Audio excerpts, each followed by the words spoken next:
Hit me. Ow! We're playing blackjack, dude. It's been, yeah, but we're also recording. I've been gambling for 3 weeks now. Yeah, that's why we haven't been able to record. You've been going to Mississippi. You've been going to Alberta. You've been going, everywhere. Those are completely different places. Exactly. You went south and then north. That's beyond where the Mississippi River is, dude. Fine. You went to that's Kansas. Canada. You also went to Kansas City. Do you? Okay, you don't know anything about geography, do you? Not at all. But I do know about movies. I thought you were gonna say gambling. I love gambling, though. Also, I love our movie that we're talking about today. Which one is that? It's Mississippi Grind. Oh, how convenient! I watched that. I did too. Oh, let's talk about it then. Mississippi Grind up next.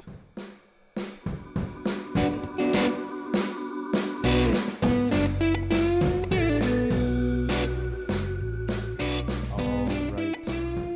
Welcome back to Relax and Rewind. Trevor, it's been 3 weeks. I've been trapped in the casino this whole time. I have also been gambling a lot. But now we're back after 3 weeks. And That's fantastic.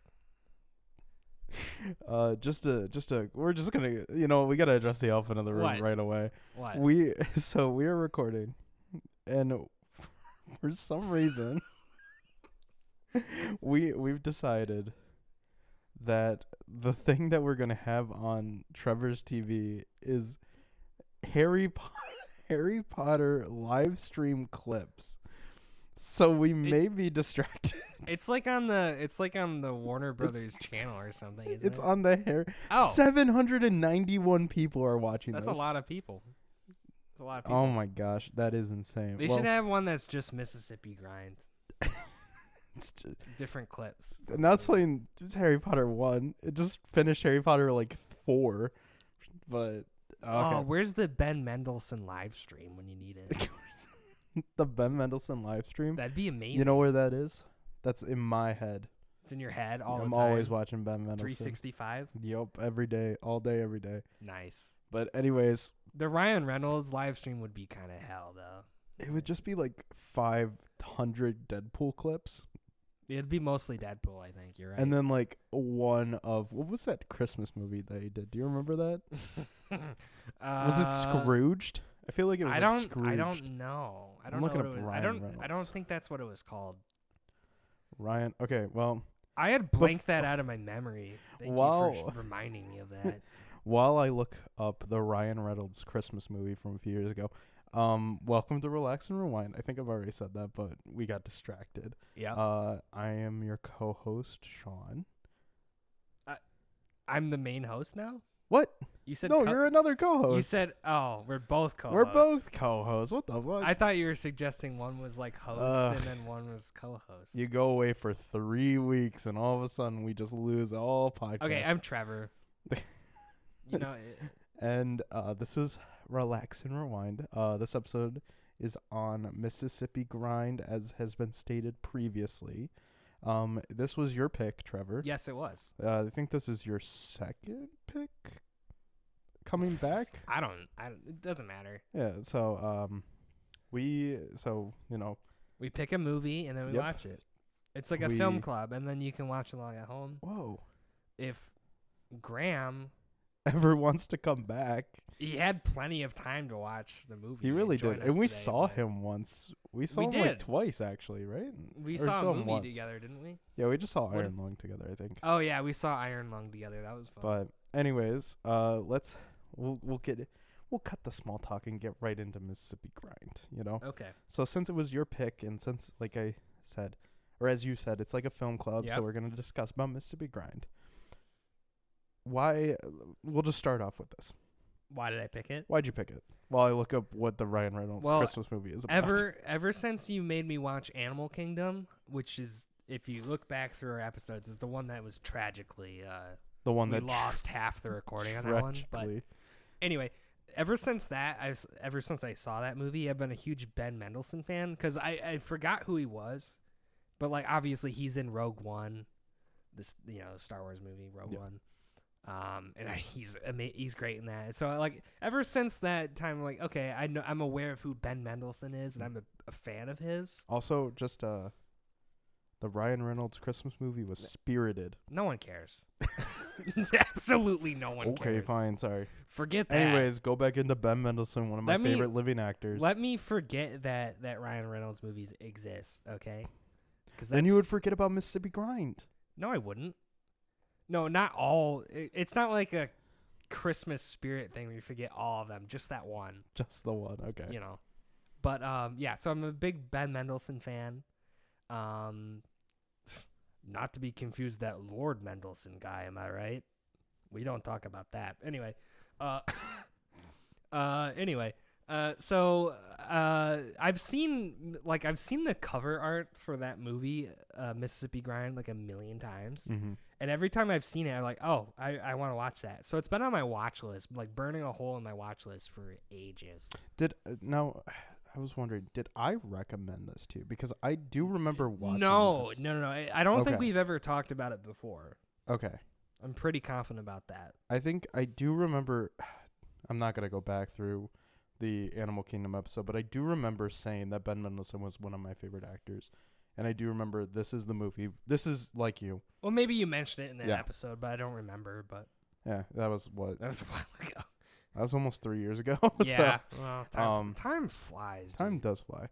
So this has just been on your watch list and such. I tell you what, the draw to the movie was Ben, not Ryan Reynolds. Yeah. Because, in my humble opinion, Ryan Reynolds is just Ryan Reynolds in every movie. And it works for Deadpool, don't get me wrong. Mm-hmm. Like, he was meant to play Deadpool, but like when it comes to other roles, I think generally Ryan Reynolds is like the most annoying man alive. But you know what? I tolerated him in this movie. I thought he was great, actually. I see. Before I want to bring that up because, I'll give my little backstory of my thing on this movie, because if you listen to our previous episode, you mentioned that you were picking this, and I was very happy. I was very happy that you picked this, and it's because looking at this, I watched this movie. The first time I saw this movie was on Wednesday, July 15th of 2020. So we were like, oh, why not go down to the minute while you're at it? Well, it's just on my Letterboxd. Yeah. I mean, so this is like this is a pandemic watch. I do remember buying this movie too. Like, I'm pretty sure it was because like I was trying to buy all the A24 Blu-rays, and this was just so happened to be in there. And I think I either bought it at a disc replay. I remember that. Yeah. And I remember just buying it because it was an A24 movie. And I think like 2 days later, I was like, oh, I'll just throw it on and I'll watch it. And I remember watching it and like slowly but surely was like, whoa, this actually is like, might be an underrated gem. They should have done like a promotional thing where to watch the movie, you had to win like a poker tournament. To get the Blu-ray, you had to like win there would a be game of cards. No Blu-rays then.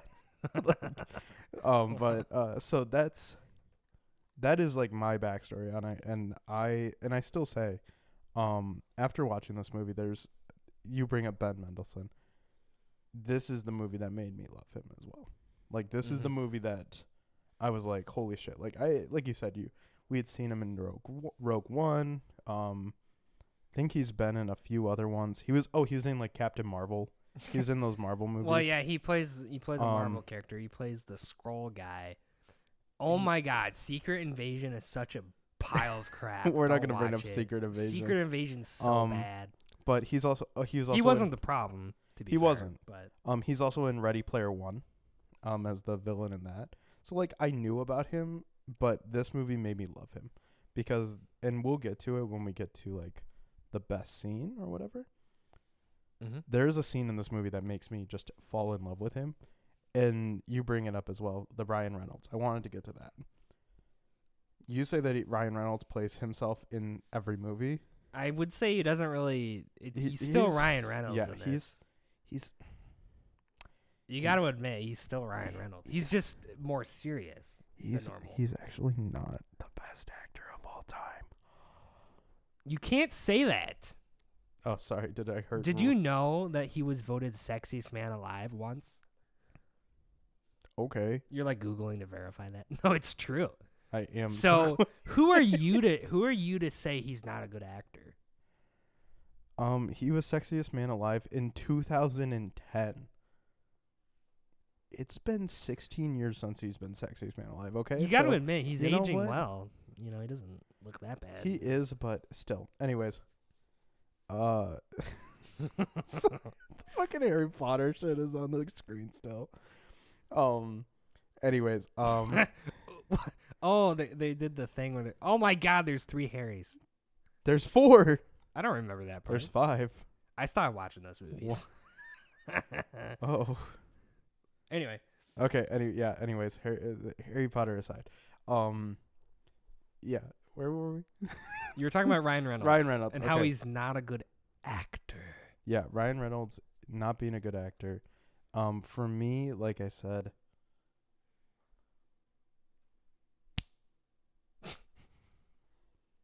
Sound test. Edit this part out. okay. All right. Sorry about that. There was some technical difficulties. I think my volume went out for some reason. I was like so. It's in the shock. gods trying to tell you not to criticize Ryan Reynolds. Well, the gods are gonna have to strike me down even more because I am gonna criticize Ryan Reynolds. Ooh, we'll have to implement our new one of our new things in this. We'll get to that. Oh yeah, later. we'll get to it. Don't worry. Okay. I don't know if we're on the same wavelength, but you will be. Don't worry. Does it have to do with somebody that is in the news recently? Yeah. We'll get to it later. So, but yeah. Anyways, yeah. Ryan Reynolds, he's not a good actor in my opinion. He's fine as Deadpool. Like Deadpool is like a fine movie, but other than that, it's like I really haven't seen him be in like any dramatic roles, especially in the past few years where I'm like, well, this counts like, as a dramatic role. this does, but it's like, but even then it's like it's playing to his strengths. I would say even someone like Adam Sandler has more range than Ryan Reynolds. Would Adam Sandler be better in this movie is the question as well. Well, Like- I mean, I guess. Well, you know what? It's not really that pertinent to the role that the guy has to be good looking necessarily. Yeah. Because it could have been anyone. So, but yeah. Anyways, like Ryan Reynolds, And I actually liked him in this movie. and that's where I was gonna get at is like, I like him in this movie, but he is just playing his persona. He's just playing Ryan Reynolds. Like, if Ryan Reynolds wasn't famous and was a gambling Was at an addict. Iowa dive bar. Yeah, it's like so, but He's like, "Hey guys, what's up? Oh, hey, I know you, bartender by name. Oh, hello." but like nobody knows him from this. And I'm looking at his letterbox right now. Can you tell me his top 5 movies? Just guess. You can In terms guess of 3 rating of them. or like what? This is in terms of popularity. You can guess 3 of them super easily. Well, Deadpool, Deadpool 2, Deadpool 3, Yes. Green Lantern. Green Lantern is number. Was this? It's out of 5. Is number 16. Well, all this hate for this man, and I don't even know any of his movies. Number 3, the third most popular movie. Yeah? Is Bullet Train. He's in that? Yeah, he has an uncredited When? cameo. Oh. And then Well, that- Free Guy is number 5. I never watched Free Guy. Free Guy, I don't like Free Guy. I didn't see it. But anyways, the reason why I bring this up is Green Lantern is number 16. This movie, Mississippi Grind, is number 39. What a crying shame, dude. 39. This is number 39. This is Holy hell, that's like, messed up. it is. So going to back to like what we, because I feel like we're just like walking in circles now. Is like, I do like that you picked this movie because it is like, I want more people to learn to like see this movie and everything. I don't think this, I highly doubt this podcast is gonna bring more eyes to it, but just talking about it is really, really fun. It's like We're gonna get like a bunch of people addicted to gambling. I'm sorry, guys. I Not bad. love gambling, Hit me. but not again. I think I too like to live dangerously. Oh my gosh! But so yeah, I mean, we've been kind of lollygagging around. So what did you like? What was about this movie that you really liked? Well, I guess we should talk about the premise. So Yeah. these, so Ben Mendelsohn. You also have notes, which that is different do. from me. This is do. a rare occasion where you have more notes than I do. By the way, Oh, thank you. So I do want to talk about the opening title, like Mhm. credits or whatever. So it's a movie about gambling and casinos, right? And they have like with the opening names in the credits, they use like spades to be like an A, yeah. and like clubs to be certain. They didn't use hearts. Why no hearts? I mean, they were creative with the other symbol. I don't recall if there was any. I think there's a couple diamonds. No hearts. There's only 4 things here. What? Like, okay. That's your first criticism of this movie. No, I just thought that was weird because I started Well, I mean, looking for them. it can kind of like, so. That's an interesting choice? Why no hearts? Why? Because it would imply that they're gay or something. Like, what the heck? I was not going with that. Well, a heart is a symbol of love, Sean. Hold on. It's one of the 4 suits. Okay, hang on. I'm addressing the elephant in the room one more time. It's the Harry Potter scene where they're on the double-decker bus. The triple-decker bus from, I think this is the 3rd movie. It's like we just go dead silent and watch the whole we're just scene going to for watch five- it for a 5 hot minutes. second, Did you hear that? The Leaky Cauldron. That's in London. The Leaky Cauldron. Oh, I forgot about the little, like, voodoo head on You've there. seen the meme where it's like when you're violently woken up by the DVD menu screen, and then it was like This that. is the DVD menu screen. Yeah. Anyways, back to Mississippi Grind. I was not expecting that you would take. That was a bad joke, by the way. But hey, there's no hearts, but there's a lot of heart in the movie, which is ironic. Actually, you bring that up. The and I was like, irony. I'm actually gonna go opposite of what you're saying.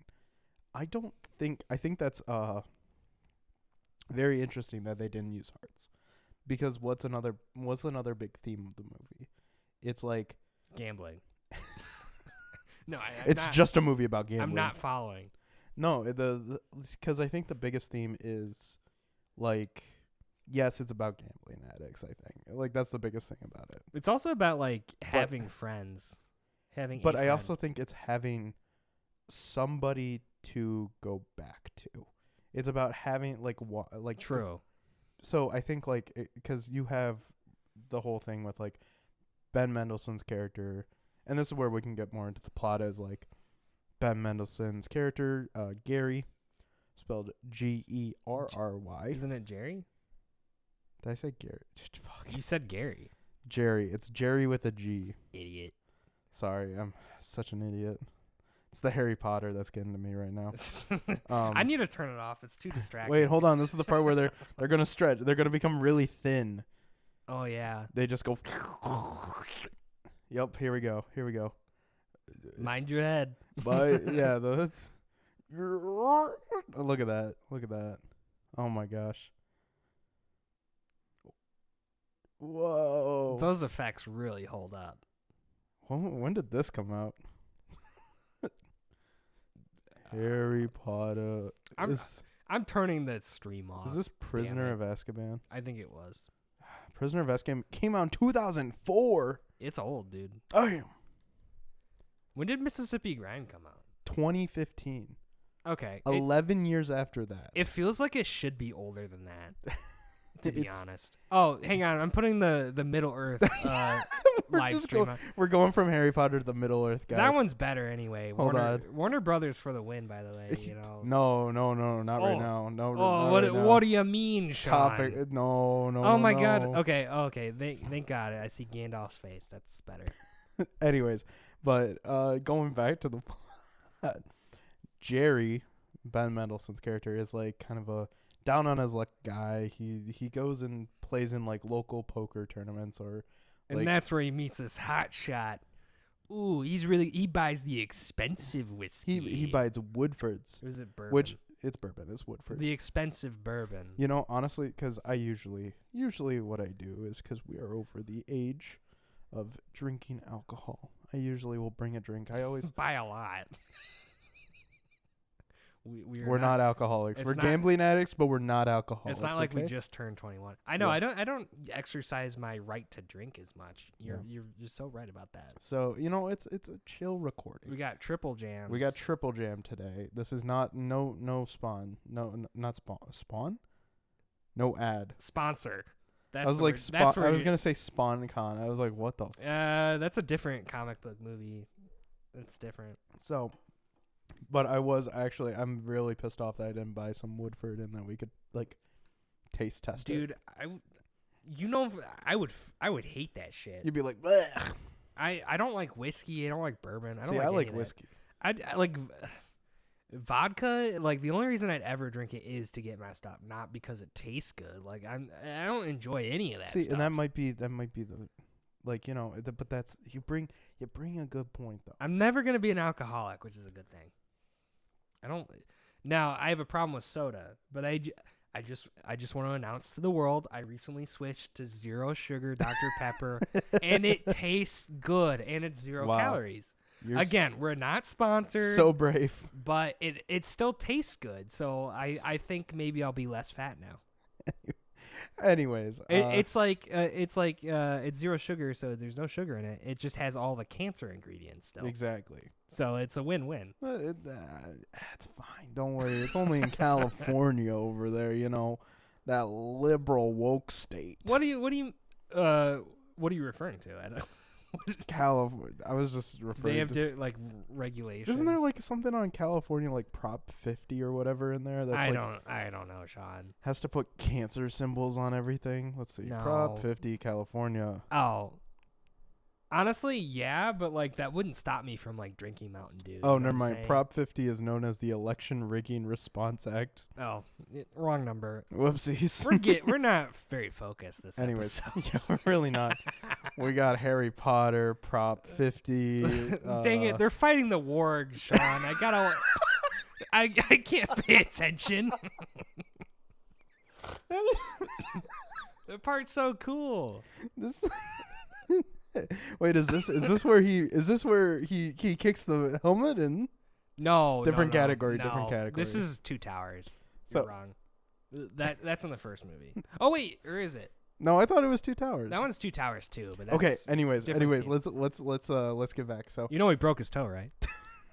Anyway, have you noticed? Just quick side tangent. What? Have you noticed that that's become a TikTok trend? No shit. Yeah, but I feel like it always. That's not weird though. It's become like a TikTok trend, and all I'm saying, I think we had something to do with it. No, we didn't. But so what? It doesn't matter. But anyways, Anyway, Jerry. So Jerry meets what's Ryan Reynolds' character?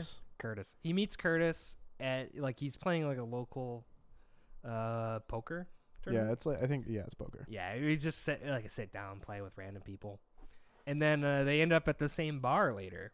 And this is where I wanted to. So I don't remember if it was in that. I think it was that first time he's talking with. They're talking to each other. Detroit was mentioned. Oh, yep.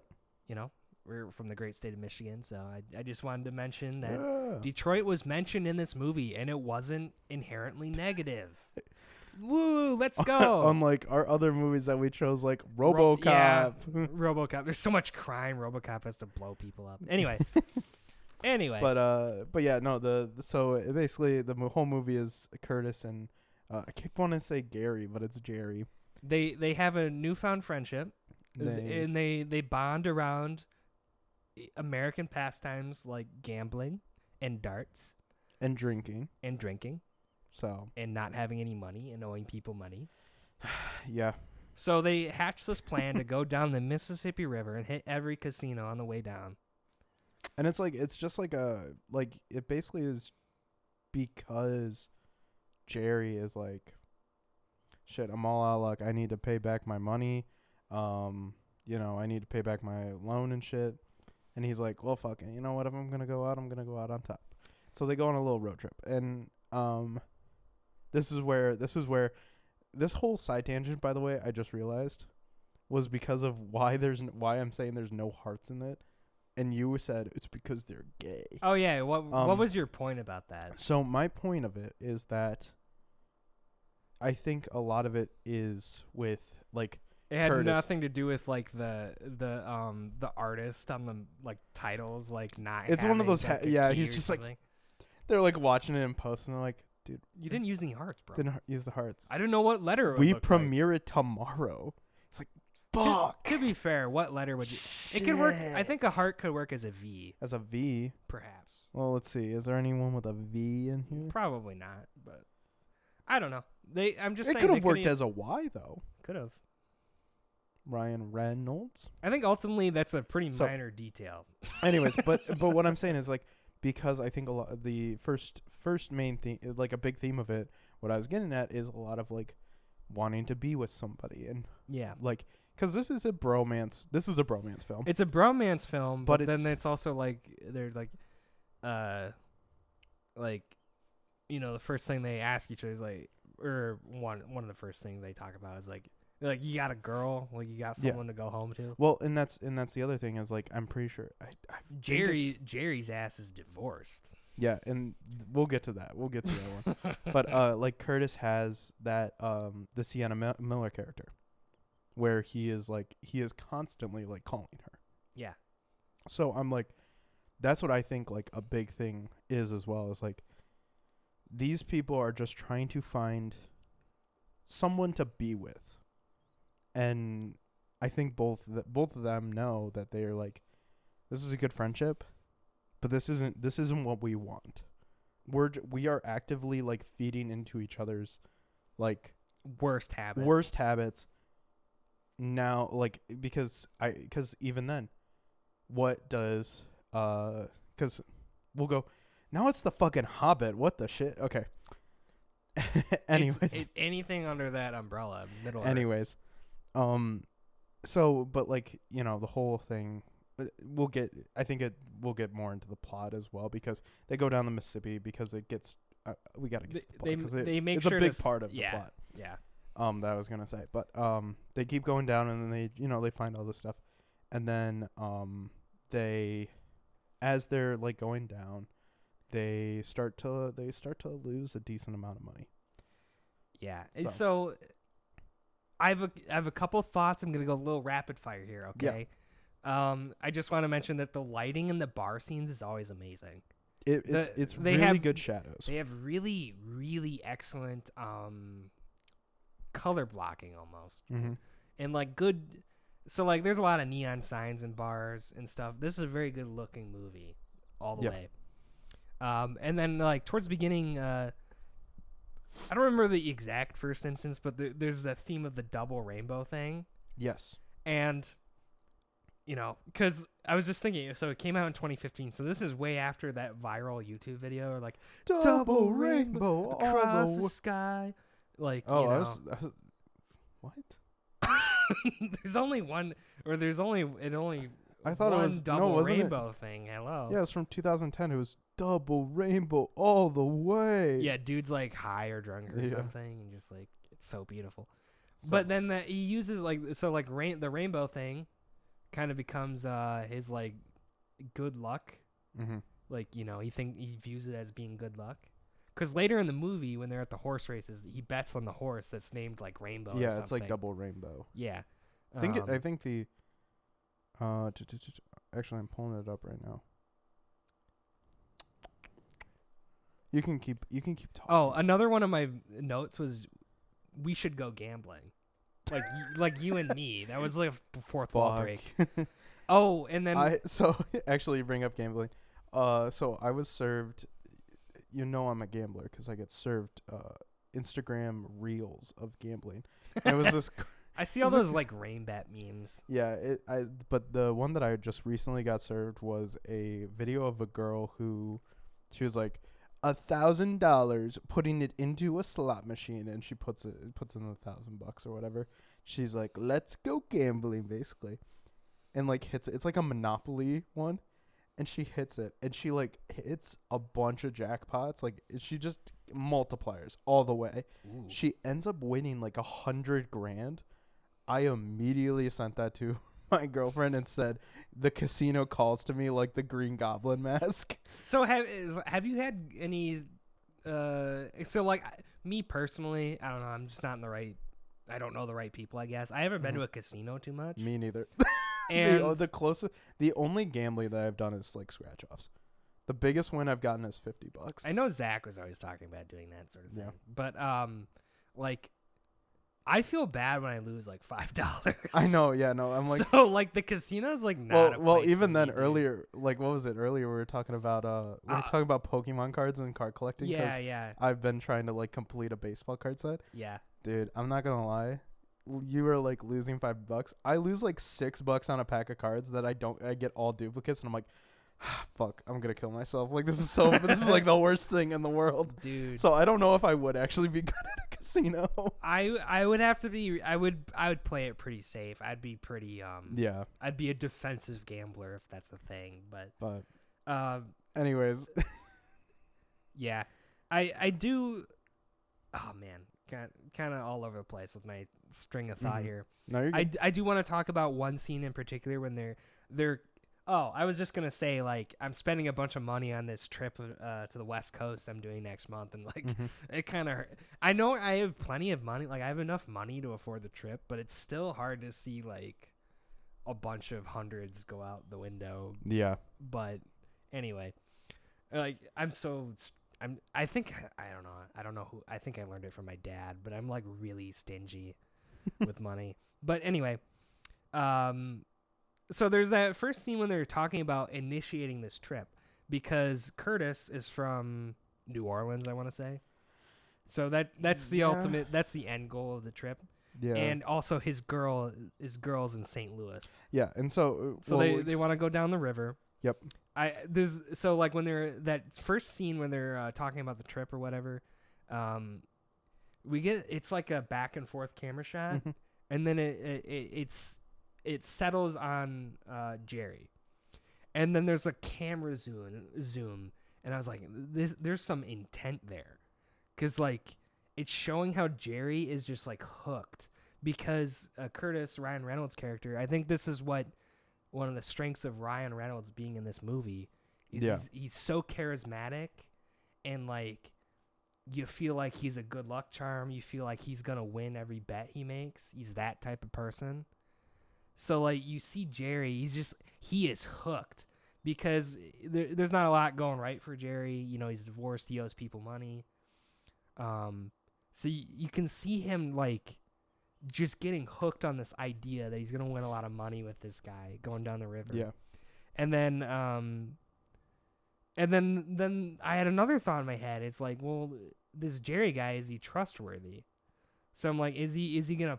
So like I was thinking more like Curtis's character would like F Jerry over somehow because they don't know each other that well. So I'm thinking like there's something like setting the bait there. You know what I'm saying? No, and that's but like that's I think that goes. And then into I had the like bigger... I had a sub thought there, and I was like incoming betrayal. I bet that's what I wrote. Mm-hmm. Well, and like so this is where I kind of want to go back into what I was kind of saying. I know it's like the dumbest thing where you're like they don't use hearts, but it's like it was such good camera work. In that scene. whole thing of like trying to find someone to like just be with, like, and this is where we'll get to, like I said, I stopped myself because I wanted to get to the rest of the plot because this is a big plot point of it, where the whole thing where it's like, you know. Curtis is like, oh my gosh, I'm gonna like, he calls his like ex that is in New Orleans, and is like calling him. He's like, "Hey, St. Louis. J- Wait, who are you talking about? his Jerry or Curtis? Curtis. I don't. His It's insane. his ex was like in Arkansas or something. Was it? Yeah. I don't remember. But anyways, Curtis is calling his ex, and the whole reason why is because, Jerry plays, plays Texas Hold'em in like the most dingiest like it was like literally just someone's house. Like he just plays it in someone's house, and he like bets like a bunch of he like basically puts all of his money in. He's all in, and he loses. And what part are you talking about? remember the part where he's like Jerry's like literally just in some house. He's literally just in a house, and he's playing against like 2 or 3 guys. They didn't let him in though, I thought. No, this was the before that. Oh, okay. This is the one with the woman. The like it's like 2 old Oh. it's like 2 like it's I like think that was still supposed to be a bar or something. It was like that was in Memphis. That was in Memphis. yes. It literally seemed like it was someone's house from what I was watching. Yeah, I mean it did. But the interior kind of looked like that. So he loses, and he goes to Curtis and he goes, "Hey, I won big. I said if I saw like a 7, I think he says, I'm gonna go to Little Rock, and I'm gonna go see my ex-wife, and I'm gonna try to win her back." Yeah, but he lied. And he lied, and that's where I'm thinking with like the hearts, where there is really no heart in this. Like I get, like you were like, "Oh, why no hearts?" But I do think that is an actual, like, very interesting to go off of, because it's like his only love is for the game, is for gambling, and it's like He's a bit of a messed up person. yeah. And this is where I'm gonna get into. I guess the heart in the film doesn't come around till the end. Yeah, But yeah, and this is where I'm gonna get into what he's kind of cold and calculating. Otherwise, really is, yeah. So that's kind of what I was saying with that scene where like you zoom in on his face, and then like, okay, who's playing who here? Yeah. Like who's gonna stab the other one in the back? So I thought that was a huge point of intrigue. Yeah. And maybe that was his idea initially or something, but then along down the river, he's like, I kind of like this guy. Like, I don't want to do that to him, type of thing. And then I had some other thoughts too. I was kind of thinking like, because along the way, like you said, Jerry lies to him.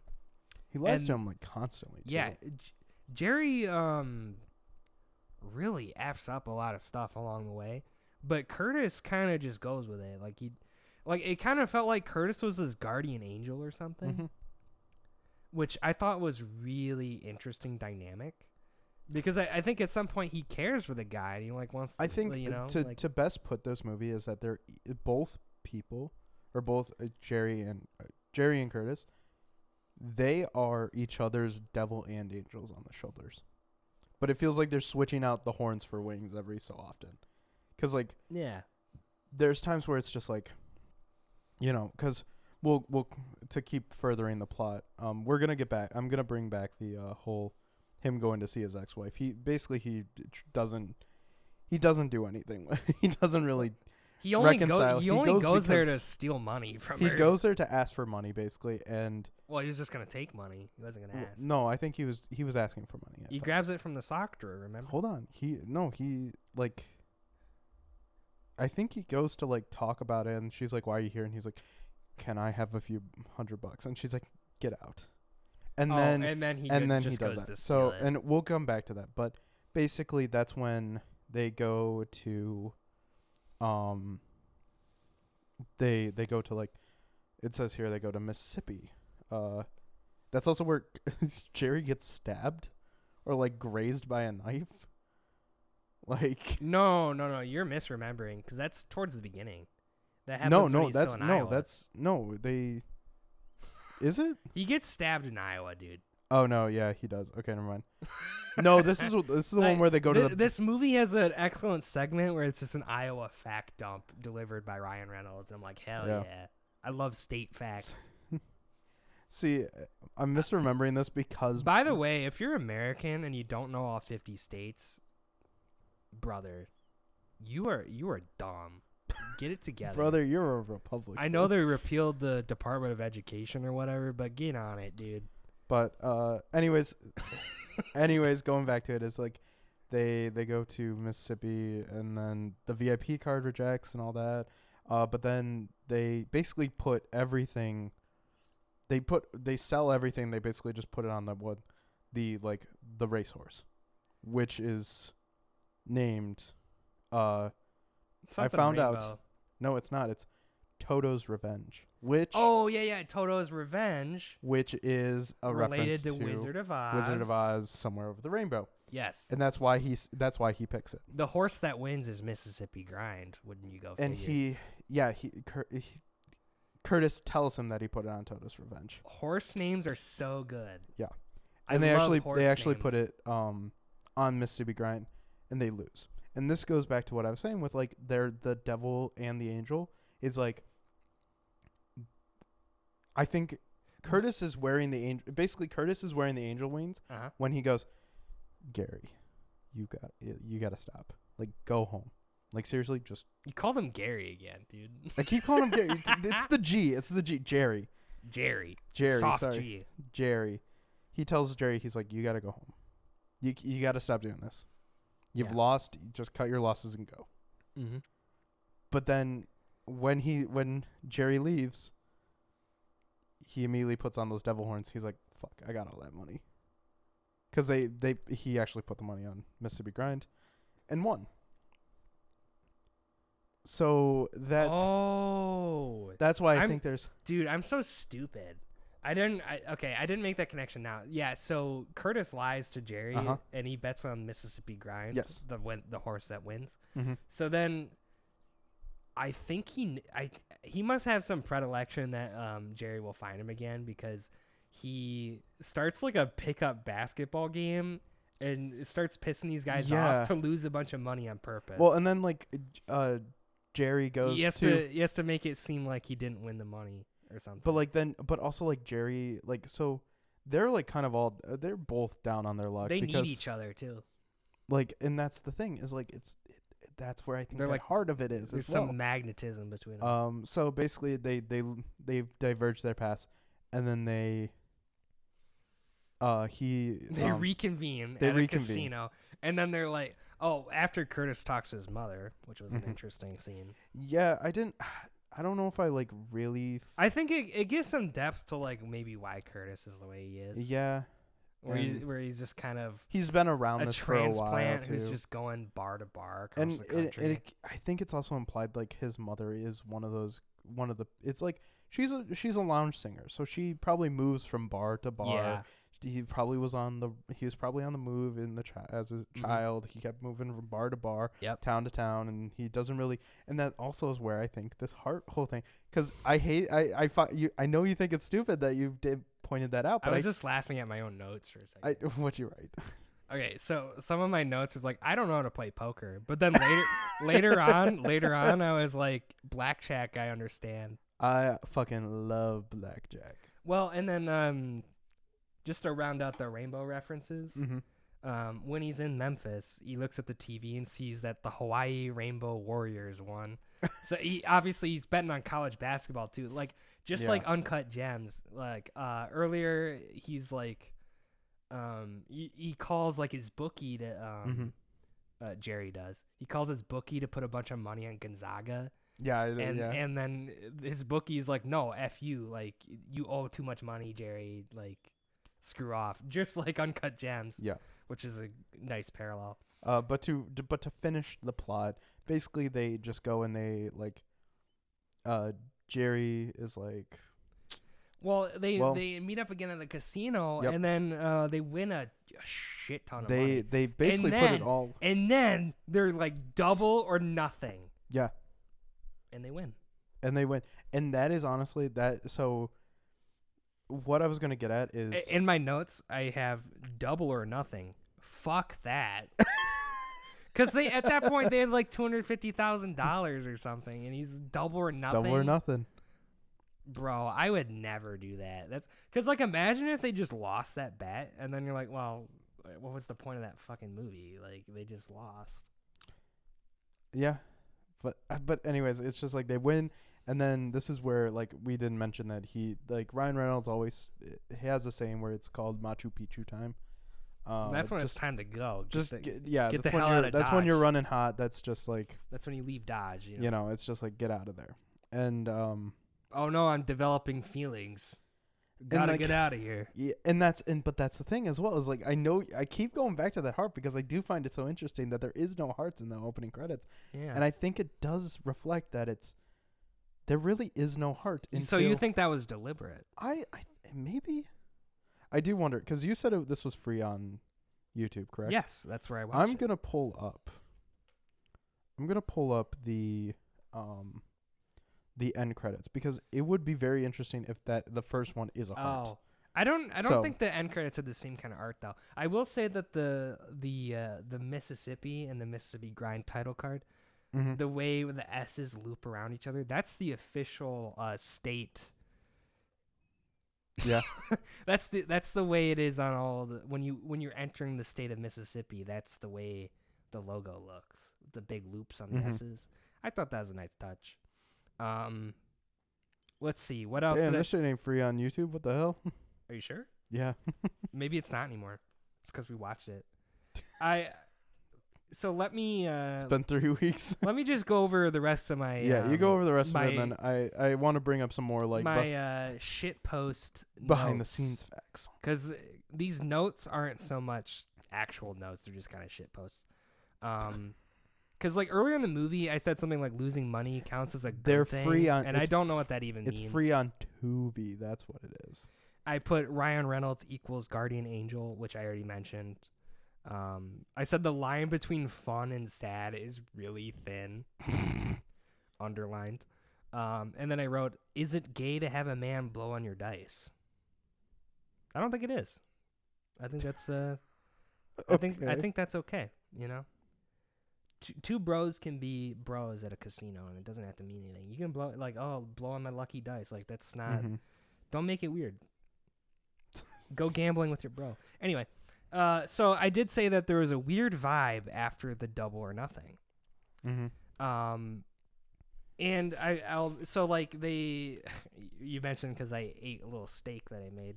Yeah. They after the Double or Nothing lands and they have all this money, they have dinner together, and he's eating steak, and then Jerry, being the Jerry he is, he sends the steak back because it wasn't to his liking, and then he gets another one or whatever. And then so there's something telling there, and then there's something weird Also, happened. I looked. There is no hearts in the and like I That would have been couldn't find any nice if they had that kind of level of thinking, but that's okay.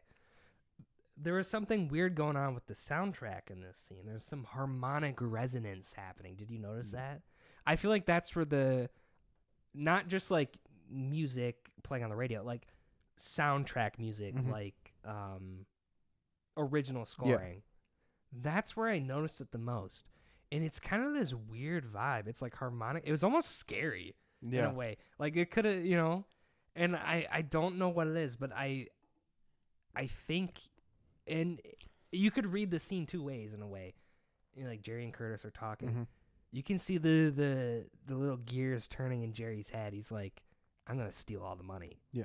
Instead of splitting it 50-50. You're talking about after in the hotel room. Yeah, after they win in New Orleans. And the next day, in the morning, Jerry gets up before Curtis. He goes to the safe, opens the safe.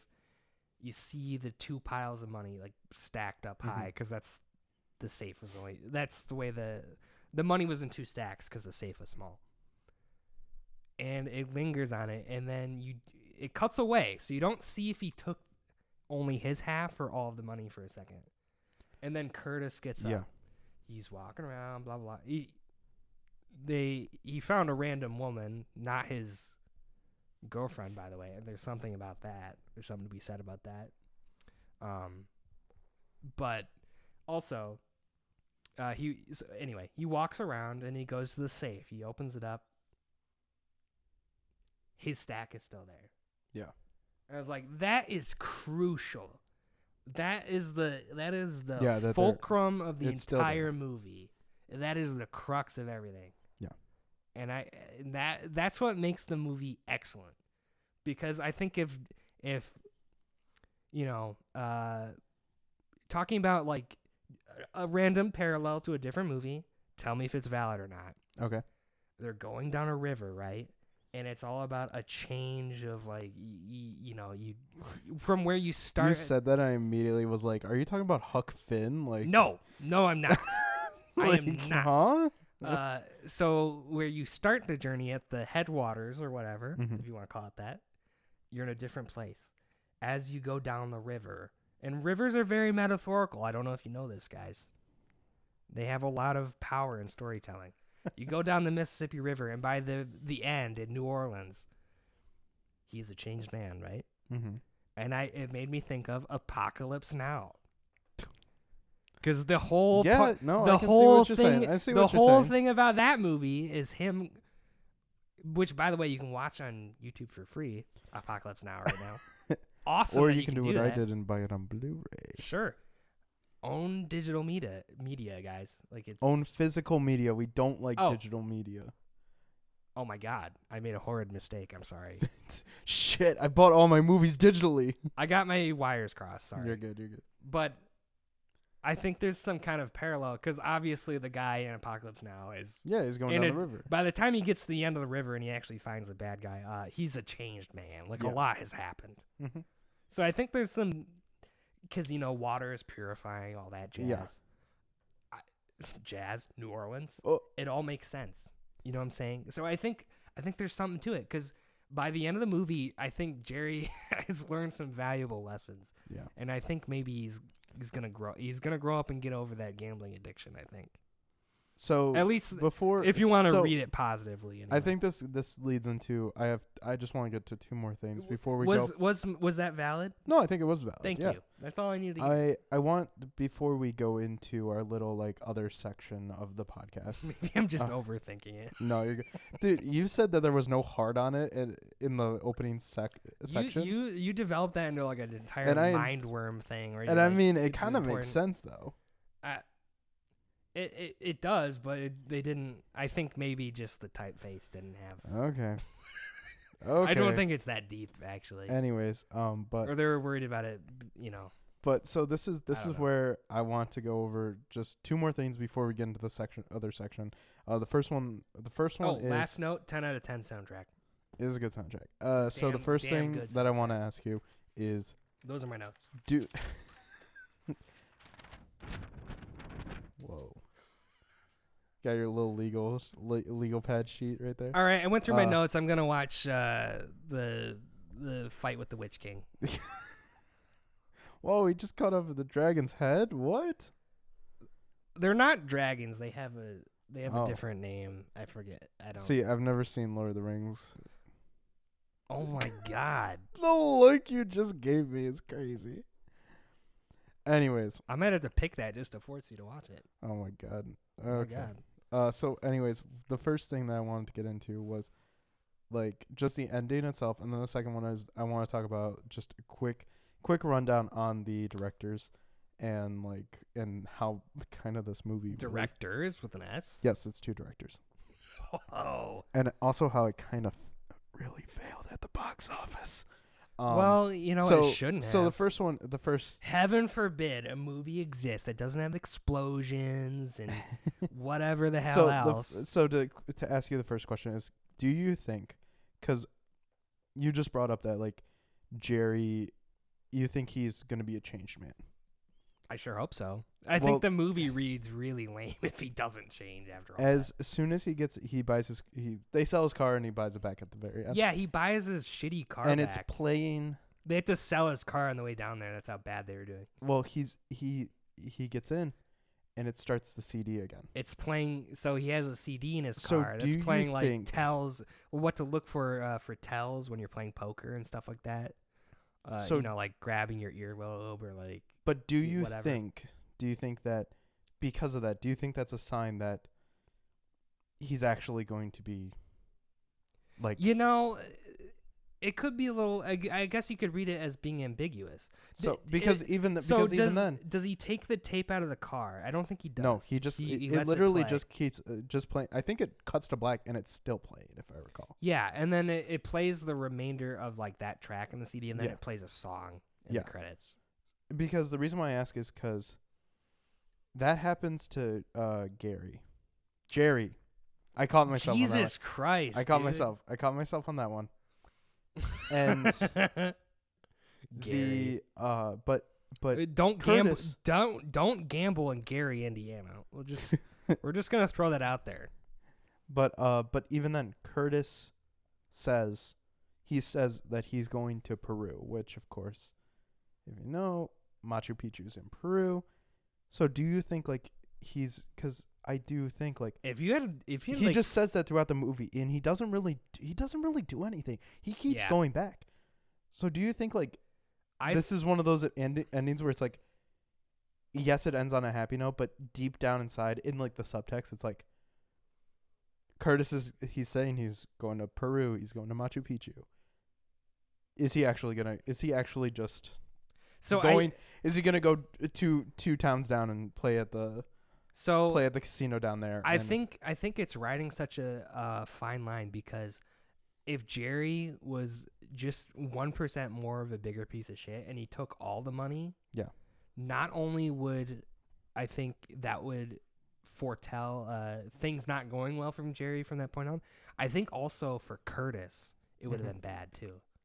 Okay. I think him taking only his half of the money and leaving Curtis his, I think is like threading the needle, and where like both men are going to be better going forward. See, I like to reference Lord of the Rings, everything was on like as Galadriel says, like everything's like on a pinpoint, and like things could topple over and everything could fall apart. Mm-hmm. It was kind of like that, where it's like if he took all the money, I think it would have effed both of them over. Even though Jerry would have a bunch of money. Like, it would have gone to his head or something. He would have bought a Lambo. Like, but you can... That symbolizes him being changed. Even then, it's like, he doesn't buy... He has... I mean... So what I if think... he does 50-50, he has... I think, because it says... I'm looking at the Wikipedia. How I prefer to read it... He has $285,000. Yeah. So he goes back and he buys his car. Yeah, it's his car. So is he like, okay, yeah, I'm going to be, better or whatever? He doesn't need fancy things. He doesn't need fancy things. No. And I think that's really, also why he sends the steak back, and he gets like a cheeseburger, right? He's like, I just want a cheeseburger. So like, that's kind of why I was wondering if it's like, do you think he is still gonna gamble and stuff? So I do like the ambiguous ending. If the movie just kept going, I think this is what would happen. I think Curtis would meet back up with his girl. I forget her name. The girl in St. Louis. I can pull it up. Whatever his girl is supposed to be. I think they meet up, and then maybe they Simone. He meets up with Simone, and they go to Machu Picchu for real. But he's flirting with the clerk. He asked her, "Do you want to come with me?" You're right. So it's like, I don't know. It's maybe those small little things that still. Well, okay, maybe he's given up on Simone because she was. I don't know. Maybe they weren't gonna work out, but I think he was actually gonna go to Peru. Okay. Okay. And I want to read that as a good thing, even though the movie. You know what? Maybe, dude, it's actually conflicting, because maybe it's suggesting that people don't change too. Yeah. That's what I was wondering. Tough. But I want to. So the good ending would be Curtis going to Machu Picchu, and Jerry paying off his debts and just, doing whatever Jerry does. Yeah. I don't know. Not gambling anymore, I think. Yeah. But I guess the bad ending you could read it is Curtis gets involved with some random other lady. It doesn't go anywhere, and he doesn't go to Peru like he says so. And then he just wastes the rest of his life. And then Jerry, like, he doesn't pay back the people he owes money to, and then eventually he gets killed by a... Oh, jeez. Who did he owe money to? That was confusing, because he has that scene with a lady. It's Alfie Woodard's character. What was her deal? Was that like a maternity, like a child alimony thing, or what? I thought he was just like. Because it was interesting. Because she says something like, "Oh, if you don't give me that money, like my brother is gonna have to come after you or something." Like Maybe some tough guy. I can't. I genuinely can't remember that. Like. I just don't remember So. the context because I think it's unusual for like someone in a movie to owe money to like Yeah. innocuous To just nice someone that's nice black lady. Like I don't know, like that you would expect him to like owe money to some dude who's like shaking him down. He's got like face tattoos. Yeah, and you it's know what I'm actually just saying? like it's like someone that's like trying to pick up her daughter from school. Yeah. So, but so I'll I leave my second. I the need to second rewatch half. the context of that scene. I guess I will leave the second half because we're hitting about roughly an hour right now into I think the this has been. conversation. I think this has been good so far. We're gonna take a quick break, and during fact and like the awards. Or Do you want to whatever. eat that other steak, Sean? I know you're hungry. I'm still full on all that crazy bread, man. You ate all that bread, man. So, anyways, we'll save that. We'll take a quick break, and then we'll get back to all of our No, shindigs. one of the 13 dwarves I can't remember just died. Which one was that? Was that Philly or Killy? I don't know. Maybe Can you imagine how they try to make like a love triangle with a dwarf and an elf? Like, why do they do that? Why do Okay, they, yeah. the I'm gonna. elf and Okay, the we'll dwarf? be right back. I'm pausing this right now. We gotta turn off this Lord of the Rings thing.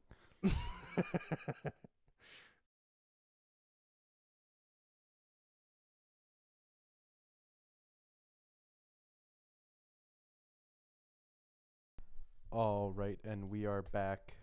Good news, Sean. I found a third live Yeah. stream. we This are one currently, is Mad Max movies.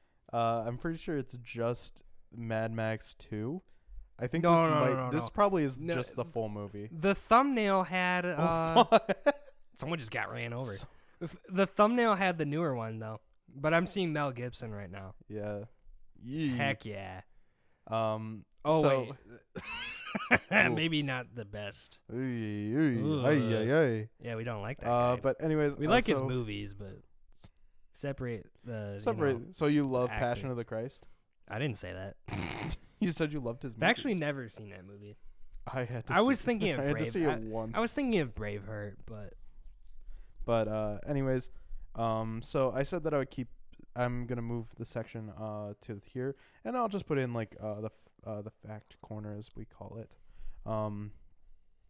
What should I call this fact corner? Mississippi facts. I was thinking that, But that might imply we were talking about the state. So I don't know. Grind facts. Fact grind. Fact grind. Fact. No, you're trying too hard. Mississippi facts corner. Fact grind. Fact grind. That's where we're going. Okay, yeah. Well, it's kind of hard with this one. Yeah.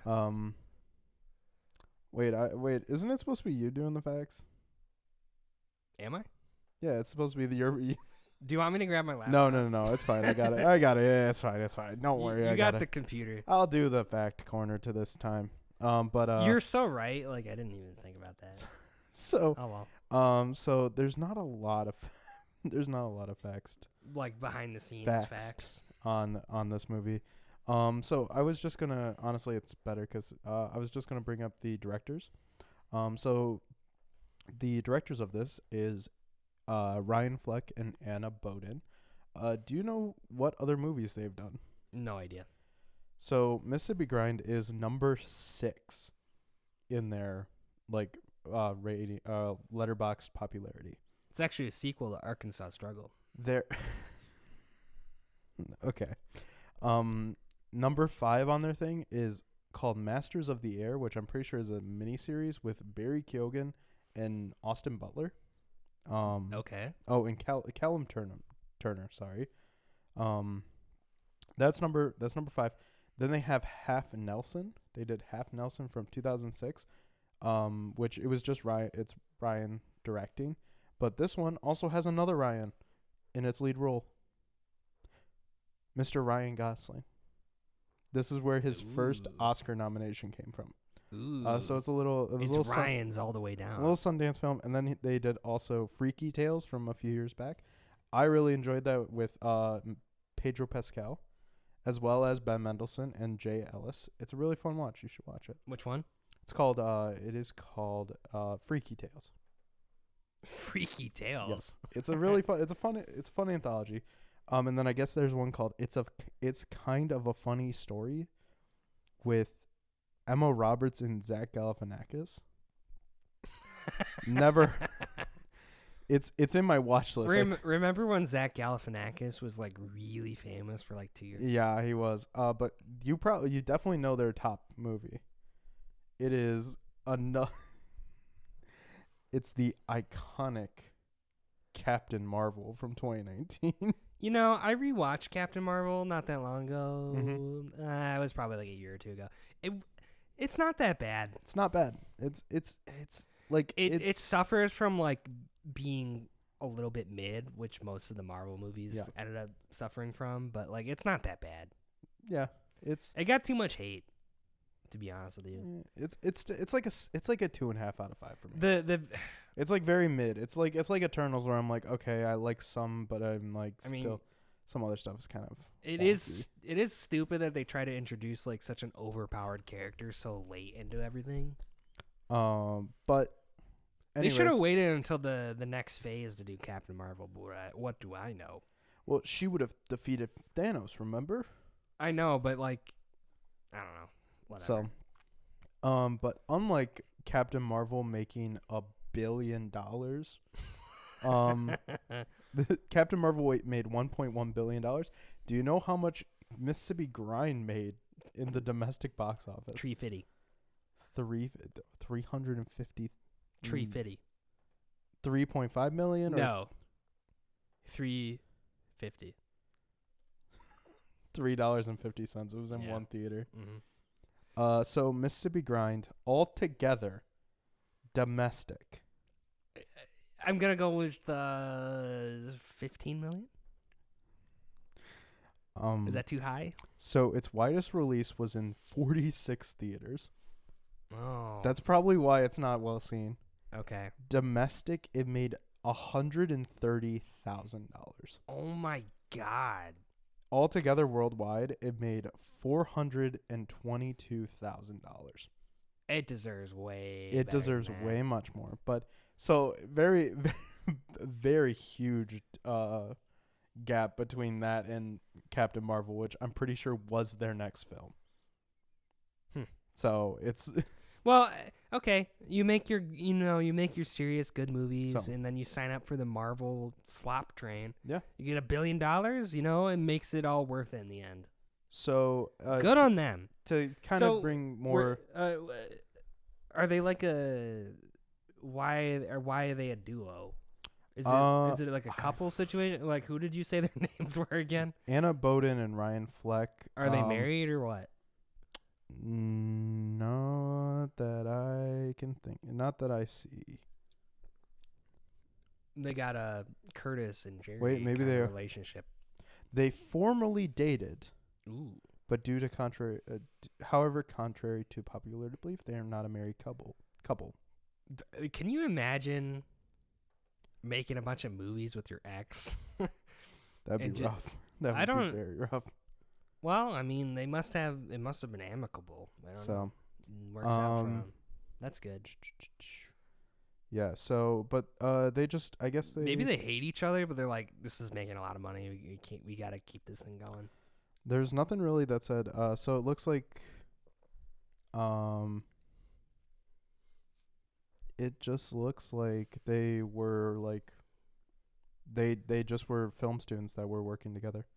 It says they bonded over works of Robert Altman, which makes a lot of sense because if you don't know, this movie is basically a loose remake, by the way. Oh, a so twist. It is loosely based on the 1974 film California Split, directed by Robert Altman. California Split. Yep. Okay, I love this theme. They should do one for every state. 50 gambling movies. What would Michigan's be? It'd be like Michigan. Michigan Miss. The Michigan miss. The Michigan miss. The Ohio incident. What happened in Ohio? But I have seen California Split. How does it compare? I think it's very on par, but Robert Altman, I mean, it's the 70s as well. It's like it's the 70s pace of movies. So, Okay, you said Robert Altman. I thought of like, didn't he just die? But then I'm thinking No. Robert Duvall. yeah, actually, no, Robert so- Altman passed in like 2007, I think. Okay, you been gone. Yeah. He been So, but there's pretty much not very much on here. Yeah, it's like This is not a very good fact. No, it's section. literally there's like nothing. It's like, oh, look. Here's an idea. Can you verify that the scores of any of the sporting events they bet on were like, was it an uncut Oh my gem God. situation where I it was a have real game? no clue. It It- probably, I mean, it There was a probably Gonzaga BYU game or something like that, and then Hawaii was playing someone. Gonzaga. Well, is it set in 2015 too? I would assume so. Assume so. Assume so. It's Gonzaga versus who? I want to say BYU. BYU. Not Brigham BYT. Young University, home of the Mormons. So it looks like Gonzaga played BYU twice in 2023. Okay, well that's not helpful, Sean. So I guess they have a rivalry. Yeah, they're West Coast teams. So okay. You Anyways, didn't know that? dude, I don't. You don't know sports. You don't know ball. I know baseball. I'm gonna assume that So- the scores on the TV and stuff are like real games. Yeah. But The only I will say that's the only interesting fact that I can see is Jake Gyllenhaal was originally cast as in the lead role, and I really think that would have been a different movie. he would have. But who? It doesn't say who he was going to be cast for. You have to assume it's the Ryan Reynolds one. I would assume. I'd assume, but imagine Jake Gyllenhaal and Ryan Reynolds being in this movie. Like I said, I This don't movie would- usually like Ryan Reynolds, but I think he excelled in this particular role. Yeah. And they do have that serious part and towards like the middle where they kind of a falling out, but then he's giving him some lore about why he's missing a couple toes. Yeah, that was a good story. Which was you kind of get. I think Ryan Reynolds is believable as this dude that's got like really deep-seated trauma, but is so like uses charisma and humor to hide it, type of thing. Yeah, it's really believable for him, as you know. And And then someone like Ben Mendelsohn's not as good at hiding stuff. Everyone's got different tells. To make a poker reference, some people are better at hiding it. So, just to go into our like quick little things, awards. According to IMDb, That was the worst fact corner ever. But it was. to be it was fair- not good. But to this be one, fair, I didn't really do any research, so I'm sorry. there was honestly, this is all the research you really could do. So it looks like they were nominated like 4 awards. They were nominated for 5 things and won 2 awards. They won the NBR award for top 10 independent films, or it's National Board of Review. Oh my God, it was right on top too. National Board of Review. This in 2015. The top 10 independent films were, here it is, a movie called 71, 45 Years, Cop Car, which is John Watts' first feature film, who would go on to do all of the Spider-Man movies. What? Yeah, the one that did the new Spider-Man movies, John Watts. Oh, like Homecoming? Yeah. Okay. His first movie, Cop Car, won. Ex Machina is on there as well. Okay. Ex Machina is a really good movie. A movie called Grandma with Lily Tomlin and oh my God, what's her name? She was just in Weapons. Julia Garner. I'm just reading off all these. A movie called James White, Welcome to Me, Noah Baumbach's While We Were Young, and It Follows were also in. It Follows. It Follows also filmed in Detroit. So those were the winners of the top 10 independent films, and it was one of them. And then it also won the Harper's Bazaar Woman of the Year Awards for British Actress of the Year. Sienna Miller won. So, which one was she in the movie? she was Ryan Reynolds' love interest. Okay. But she didn't have a huge role, but she was good. But the biggest out of all this was in 2016, or 2015. Sorry. Ben Mendelsohn was nominated for his role in the Independent Spirit Awards. He was up against. I ain't gonna try this name. Spell it. Koudous Seihon. Kodus Sanhu, who is he's in Italian films, but he was nominated. Jason Segel for The End of Tour, Ben Mendelsohn for Mississippi Grind, Christopher Abbott for James White, and the winner was Abram Atta for Beast of No Nation. So it's on. I started watching Beast of No Nation, but I did not finish that one. Yeah, so it's kind of hard to be that one was a little too heavy, man. Yeah, so it's kind of hard to be like, oh, should he have won if we're not like half of those actors? It's like we don't even know who they are. That's like, man, how many award things are there where that's like the fourth tier award? I mean, the Independent Spirit Award is a prestigious award, so. In some ways, I feel like some of those are probably better to have than oh yeah, definitely. Than an Emmy, an Oscar, bro. Oscar. So, whatever. So Emmy, yeah, Grammy. that was pretty much all that we got. I don't think there's a film bro fact honestly in there. So, oh my God, this does not pass the Bechdel test. I don't think. No, not even close. So, let me check. Grind back. No, it doesn't. Del test. It's not like a movie like that's necessarily a bar for how good a movie is, but. Well, Graham, if he ever comes back, he was the one that did this. So. He'd give me shit for picking a movie that doesn't pass the test, and then he doesn't even pronounce it correctly. He doesn't even know how to say it. According to the Hot Pink Pen. And then his movie didn't pass, right? I don't remember. Honestly, I feel like a lot of movies don't pass that test. Yeah, it just says nope. So okay. Anyways, but yeah, no, there wasn't that many. There wasn't a lot there, but. So we're gonna go into the awards, and I know we were retooling this, just because, it's a little similar to some other podcasts. Yeah, just a tad. We gotta diversify. We gotta make it our own thing. I told you this while we took our break. I wanted to like put something out to you. Yeah. And this is where I'm gonna do this. I was also gonna tell you this, but. I'm also going to put out like a little video before, like alongside this, that explains what Relax and Rewind is. Okay. So it's going to be like a quick like 10-minute video, and I'm just going to explain like what we do and like all that kind of stuff. Like the rules. Like kind of the thing, like if you have a YouTube page, that's what is on the on the homepage. Exactly. Yeah. It's going to explain some of the rules as well.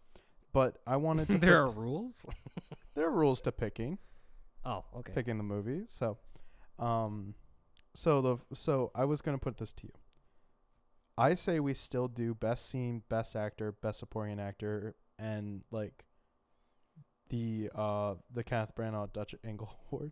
Yeah. We should do those every single one, and at the end of the year, after we've gone through roughly 52, we record one episode where we go through all our winners. We lower it down to about 5. You want me to keep track? I'll keep track, dude. You kidding me? I got the laptop. Well, I didn't even bother. But this time it's over there on the table. We do those 5 awards, and at the end of the year we can go in and like pick out some other stuff. So like the music, but we take all those at the very end of the year after we're done with all of our episodes. So roughly we'll have about 50 movies to go from.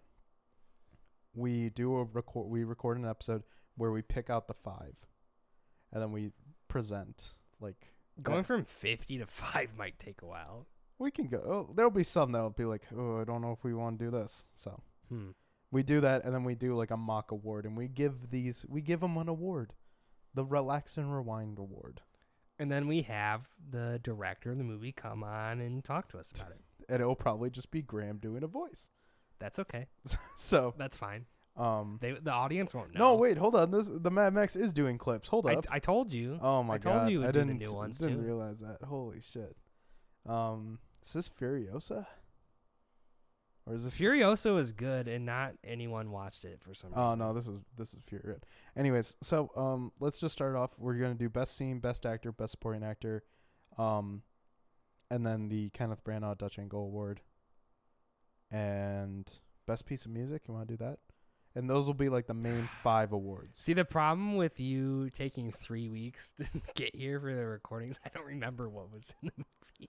I don't remember what's either. So we can just. I was not intelligent enough to write it down. So, let's shoot through these awards because this is getting a little too long. I wanna.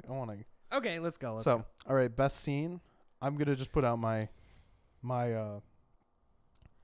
nominee and my winner is the scene where he's stealing the money from the sock drawer. That little bit, because this is where, and I've said I would. That's bring like it the up. low point. This is where this is what I was gonna say. I brought it up earlier when we were talking about it. This is where I fell in love. Where I said this Ben Mendelsohn is one of the best living actors because the dread on his face when that scene is just so perfect as well. Like she just goes get out, and he just like looks like just stares into the camera, and he like walks out with so much shame. Just is amazing. In my opinion, I feel like that's a low point of the movie, both emotionally and like, I don't know if I agree it's with a that. great scene though. So, what would you nominate? That's a good question. That is a good question. I do like the bit in the middle where they got to St. Louis and they meet up with the girls, and then there's kind of a love interest for Jerry too. Yeah.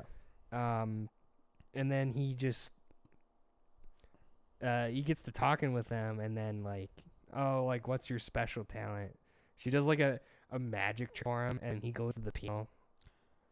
It's like you can tell that's the first time Jerry's felt alive in a while.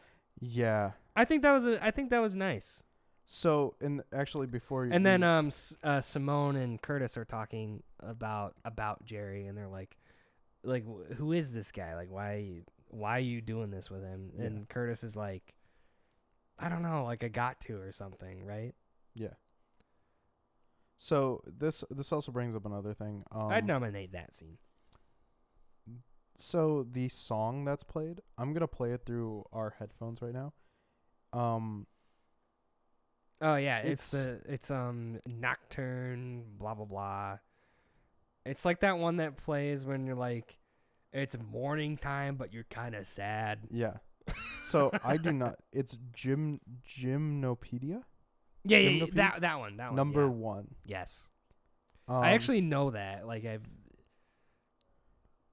famous work. Since you bring up that, I think I would nominate that for best piece of music. It's also something that's believable that like some random guy would know how to play it. Yeah. You know. So, and now so before we get into the best actor, best supporting actor, I think we know our best actor and best supporting actor. Yeah. I just want to know which one do you think is which? Because you can make the case that Ryan Reynolds is the actor and Ben Mendelsohn's the supporting, or you can make the case that, or I think personally think the heavier case is Ben Mendelsohn's the lead. and Ryan Reynolds is the support. I'd make a joke and then just say like some random side character that we meet for 3 minutes, but I don't remember any. I mean, we could do. The clerk at the hotel concierge, actually. We could technically do like Sienna Miller. So I she was fine. yeah. She's just not in the movie that much. So I think it's Ben as the Ben best as actor and Ryan Reynolds as supporting actor. So. That's the other thing with Ryan Reynolds. He was born to be a supporting character. Yeah. He is not a main lead. He's trying to be like a main lead. Besides Deadpool, it doesn't work for anything. He's trying to do the Brad Pitt of it, where He's it's like not Brad Pitt, and he's not. So. he's just not. And then finally, for our sticks, the Kenneth Branagh Award for best Scene. Kenneth Branagh Dutch Angle Award for best shot of the film. Yeah, we're clowning on Kenneth Branagh for that, by the way. Yeah, it's a sarcastic thing. What comes to mind for you?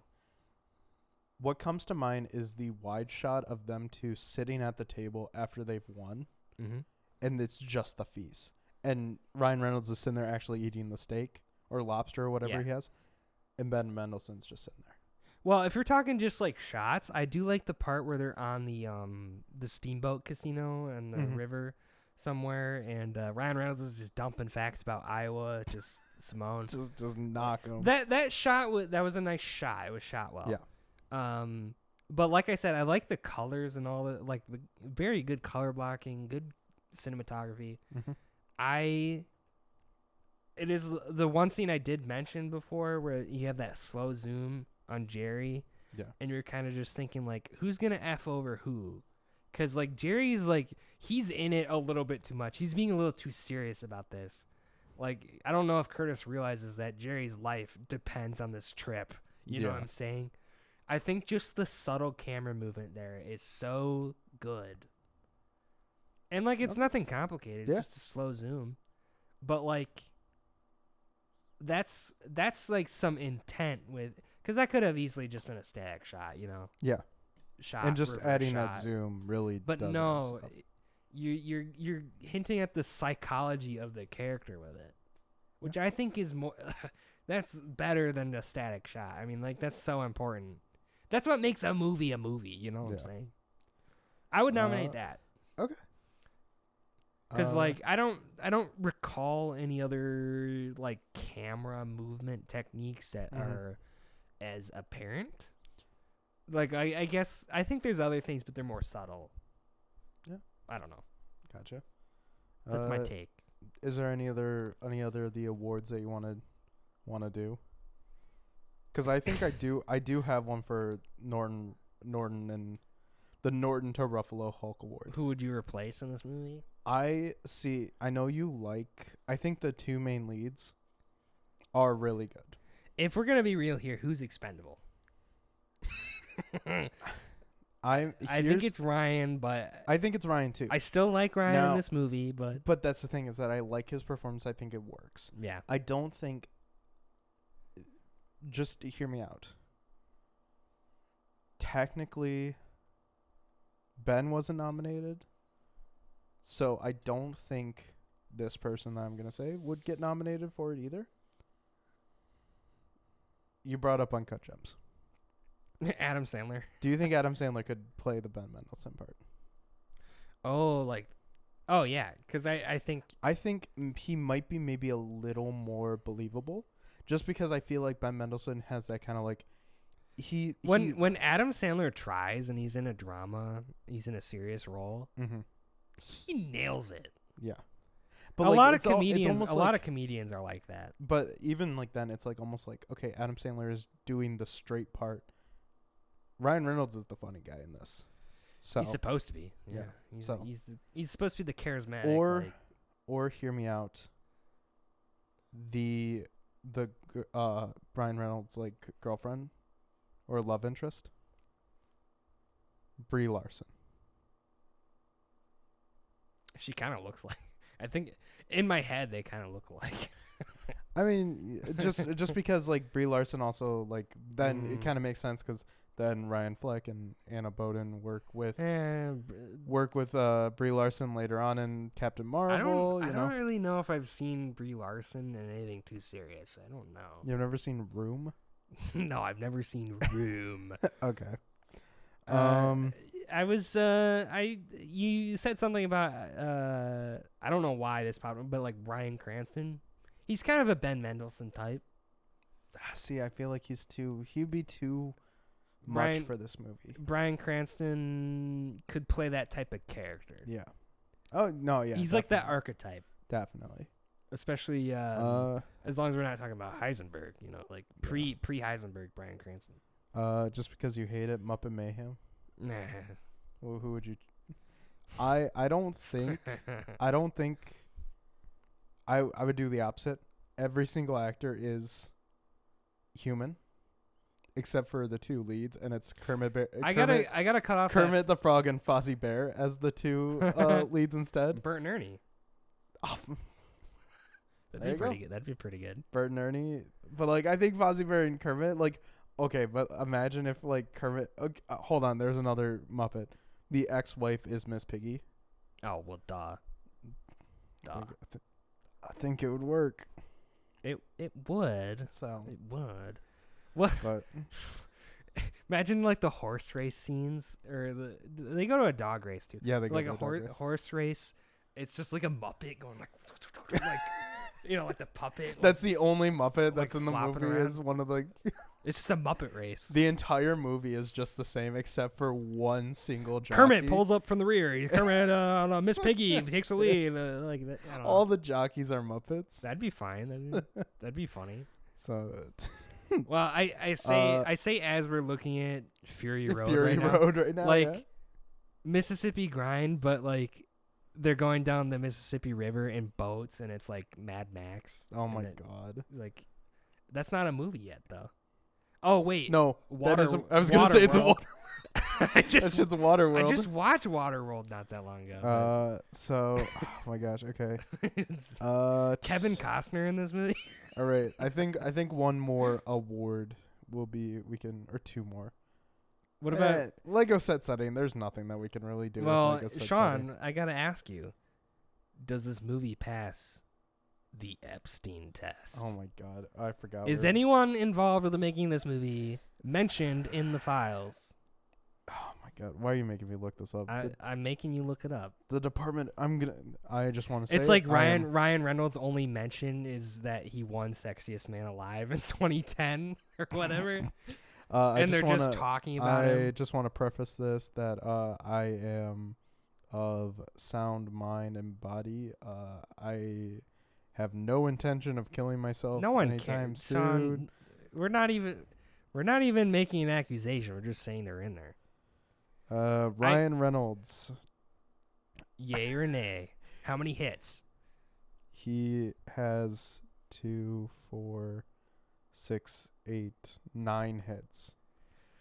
But it's funny because we were But here's the first one. Yeah. It's for round up the. It says on the thing, round up the gals this weekend in Ogle. Ryan Reynolds and Jason Bateman in The Change Up for just $6 up to $14 value. It's funny because we were talking about this 2 weeks ago, and we found out that one Mr. Epstein was a subscriber to Fandango or some that's shit. That's exactly what this is. It's a Bro Fandango liked email. movies. He's a cinephile. What do you know? He's definitely another file as well, but we're not gonna bring that up. I mean, that's crazy. It's funny because there's a lot of actors, right? There's a lot of his connection to Al Pacino is a little bit more than just him being a fan or whatever. I saw that, and of course Woody Allen.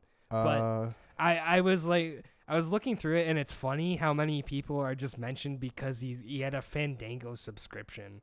It's so stupid. Still, my favorite one that I sent you is his thing for Guardians of the Galaxy Volume 2, and it's hey Jeffrey, save the universe or whatever. Suit up and save the galaxy. And it's like oh no, oh, ooh, yikes. Yeah, majority of the Ryan Reynolds, and I looked up Ben Mendelsohn already. Nothing. He's nothing. No. What about the directors? Because oh my god, Hollywood elites. Okay, at very least, we should do the actors and then like the directors when we do this test, right? Oh my god, it's Ryan Because Fleck. of course it could be a whole rabbit hole that would take forever. But Ryan Fleck is in a few of these. is he? Yeah, is it more than just like a Fandango type of thing? He according to this, he is named, and it's from Jeff Epstein. Oh, like an email chain? Yeah. Ooh, that's not good, folks. Okay, so no, this is the independent filmmaking project Spring Gala. It seems. Okay. Yeah, like no, I mean, not to get sidetracked. So with other stuff, but like, so Ryan Fleck was on the directors host committee for this, I guess, dinner that I guess Jeff Epstein was that's so weird, isn't like it? invited to. Isn't I that guess? weird, man? Like, I know he had connections, but that's just so weird. So I mean, technically, Ryan Fleck could have met Jeffrey Epstein. That's crazy, So dude. I don't know. Do you think he talked to him about Mississippi Grind? He's like, "Yo, I love that movie." And Anna Boden is just in a Gotham Spirit Awards, Independent Film Awards. Yeah, because like I Dang, said, I that's it. looked into it, and his connection to Al Pacino was really interesting. So. Just for like the reason I added this to the Mhm. list of things, because I was looking into it, and I searched Al Pacino. Oh my God, they're playing Furiosa. That's Furiosa. Don't distract. Sorry, This is important stuff. they're playing Furiosa. So I like that movie. I like that movie. I like it. I love movies. Well, Al Pacino is mentioned in there quite a bit, and he cordially invited Epstein Okay. and a +1 to his thing, because this would have been around like 2010. The premiere of Jack and Jill. That's why. No, it was a premiere to his it was like a documentary about Oh himself my gosh, that's crazy. that played at the art museum in New York Alright. City. All right, we gotta stop the Jeffrey What? Epstein talk, I think. What? This is We've gone past the runtime of the movie. and Okay, it's okay, because I'm we're ju- talking about Jeffrey Epstein. well, it's just because I think it's a valuable thing to add to Okay. the list that makes Fair things enough. topical. Fair enough. Because nowadays it's like you step on a how about landmine every this? time you say you like something. You know? I'll give you. We have three more awards. Bone Temple Award for best location. I think it's the Riverboat. The Riverboat? I think it's the Riverboat Lake Casino. Yeah, it's like I we really could have had like an that. Ozark crossover Yeah. thing there. And then One Night Stand or Comeback Kid. I'd watch this again. It's already answered for me. I've rewatched it already, Yeah. and I would return to this. So, I think it's a good movie. it's very good. And this goes right into the very last one. Rating out of 10, what would you give it? Ooh, so on Letterboxd, that's only out of 5 stars. I gave it a 5 out of 5. So you give it a 10 out of 10. I think if you got more granular with it, I'd say probably like 9.6 or something. but- Okay. So my original one was a 8 out of 10. Yeah. And I think I'm going to sit at an 8 out of 10. Just 8.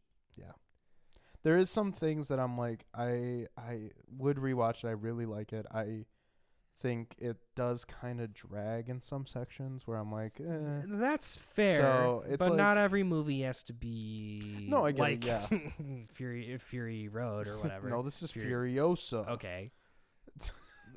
Dude, the part where they're going out, it's so crazy. So, I love anyways, that. But anyway, yeah, no, it's a great movie. I really It is enjoyed great. it. I lost my train of thought. I saw the midget guy poke out of the hatch in the truck, and I forgot what I was talking about. you're talking about how this movie's great. Yeah, So, which one, Furiosa or Mississippi Grind? Mississippi They're Grind. both great movies. Yeah. That's what I'd So, say. so yeah, you give it a 10 out of 10. I'm gonna stick with my 8. So I guess it's I hand out like perfect scores like candy. I know, but if you like something, you like something. You exactly. know, like there's no reason to yeah. deny. No, yeah. You know, it's So that's been our talk on Mississippi Grind.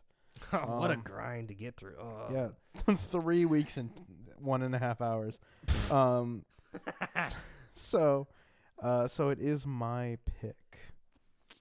And so just to go, like I said, I'm going to make a small little video to explain the rules, but oh, poor guy. No, the midget died. I forgot about that. Poor guy. Witness me. So the rules that I mentioned before. The rules for picking a movie. Number 1. It has to have been released. It cannot be, you cannot pick it if it has been released within a 1.5 year window. So like something like I can't choose One Battle After Another because it hasn't been a year and a half since that movie's come out. Sean, for the people, are we going to talk about like more recent releases in say a different podcast? Maybe. Maybe. It's really time dependent, right? I mean, it's pretty late right now. I was thinking about doing something, but I don't know if I'm feeling up to it. Because we've been watching a lot of movies together lately too. Yeah, we have. We need to like review them and stuff. Well, maybe that's where my YouTube channel could come in that I do have. Yeah. Where I could review stuff we watch, and then for the ones that you want to talk about, we could do a podcast for it. We could do that. Yeah. How about that? Yeah, that's perfect. That'd be cool. But anyways, like I said, it has to have been released for a year and a half. So like I said, One Battle After Another can't be chosen. But the movies that came out the week that we started this, so like Barbie, Oppenheimer, we can choose it because it's been a year and a half. Well, we're not going to, right? I'm not doing that. So that's year and a half. Second thing, you cannot choose any sequels. By the way, another thing is if you pick a certain movie and maybe it's playing at like one of the historical theaters we're at that are around here, we could just go watch it too. Yeah, we could. That'd be cool. That would be cool. Because there's we might do that. We might do that. There's at least 3 that are all in this area. We'll talk off mic on that. I know of one. The 2-screen, historic theaters. Yeah. So good to support local theaters too. Yeah, always support your local theater. At this rate, they're dying. I mean, the whole Warner Brothers crap.